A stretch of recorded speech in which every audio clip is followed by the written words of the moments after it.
নমস্কার বন্ধুরা, আজ দেখাবো তোমাদের কচু আলু বেগুন চিংড়ি মাছ দিয়ে তরকারি। তার জন্য সমস্ত উপকরণগুলো রেডি করে নিয়েছিলাম। তার মধ্যে কড়াই তেলটা গরম করে দিয়ে দিয়েছিলাম পাঁচফোড়ন, পেঁয়াজ আর কচু ভেজে নেওয়ার জন্য।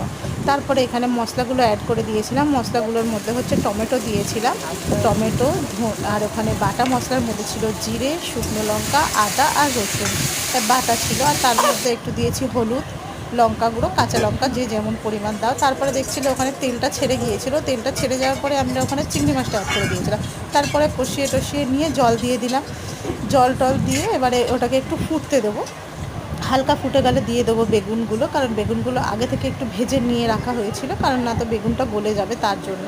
আর এখানে দেখতে পাচ্ছ তোমরা আমাদের রেডি হয়ে গিয়েছে, প্রায় নামানোর পর্যায়ে। এই যে নামিয়েও দিলাম, আমাদের তরকারি রেডি হয়ে গেল, বেগুন আলু চিংড়ি মাছ দিয়ে কচুর তরকারি। তোমরা কে কোথা থেকে দেখছো জানিও, কেমন হয়েছে জানিও। টাটা বন্ধুরা।